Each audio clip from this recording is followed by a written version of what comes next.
ఒక భక్తుడు ఏడ్చాడంట దేవుని ముందు కూర్చొని, దేవా కష్టాల్లో నువ్వు కూడా నన్ను వదిలేసావుగా అని. ఎందుకంటే ఆ భక్తుడికి ఎప్పుడో కల వచ్చేదంట. అతను సంతోషంగా జీవిస్తున్నప్పుడు సముద్ర తీరంలో అతను నడుస్తున్నట్టు అడుగులు కనపడతా ఉండేయంట. అతని అడుగులు 2, వెనక 2 అడుగులు దేవునివి. సముద్ర తీరంలో అతను నడుస్తా వెళ్తుంటే అతని వెనక మరో 2 అడుగులు కనపడాయంట. అంటే 4 అడుగులు కనపడాయి. అతను కష్టాలు గుండా పోతున్నప్పుడు 2 అడుగులే కనపడాయంట. అతను సంతోషాలు గుండా పోతున్నప్పుడు 4 అడుగులు కనపడాయంట. భక్తుడు కూర్చొని ఏడుస్తున్నాడు.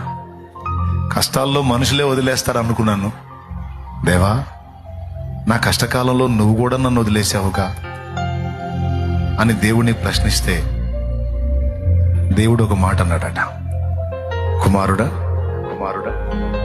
ఏమన్నావు అన్నాడట. అవునయ్యా, కష్టకాలంలో మనుషులు వదిలేసినట్టు నువ్వు కూడా వదిలేసావుగా. నేను ఏ ఇబ్బంది లేకుండా ఏ తొందర లేకుండా ప్రశాంతంగా ఉన్నప్పుడు 4 అడుగులు కనపడ్డాయి, 2 నాయి 2 నీ. కానీ నేను శ్రమ కొలిమిలో ఉన్నప్పుడు నా 2 అడుగులే కనపడ్డాయి, కానీ నీ 2 అడుగులు ఎక్కడా అన్నాడట. లేదు నా కుమారుడా, నువ్వు నీ అనుకుంటున్న 2 అడుగులు నాయి అన్నాడట. నీయా? మరి నా 2 అడుగులు ఎక్కడా అని అడిగాడు. అవి నా అరచేతుల్లో అని చెప్పాడట. అవి ఎక్కడున్నాయి తెలుసా? నా అరచేతుల్లో. నువ్వు నెమ్మది కలిగిన జన్మలో నడుస్తున్నప్పుడు నీకే తొందర లేదు గనుక నీ వెనక నడిచాను. నువ్వు నడవలేని శ్రమలో కొలిమిలో ఉన్నప్పుడు నిన్ను ఎత్తుకొని నడిచాను అన్నాడు.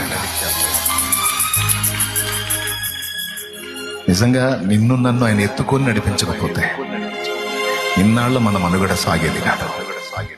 మనకెదురైనటువంటి ప్రతికూలతలకి, మనకెదురైనటువంటి సుడిగుండాలకి, మనకెదురైన శోధనల జడికి ఎప్పుడూ అయిపోయేవాళ్ళం.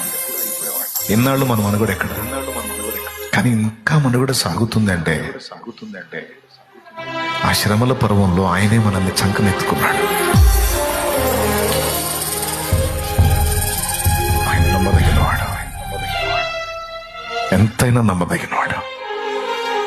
కృంగిపోవద్దు, ఆయన పాదాలే పెన్నేసుకుందాం. ఎంత శ్రమ కలిగిన ఆయన పాదాలే పెన్నేసుకుందాం, ఆయన పాదాలే చుట్టేసుకుందాం.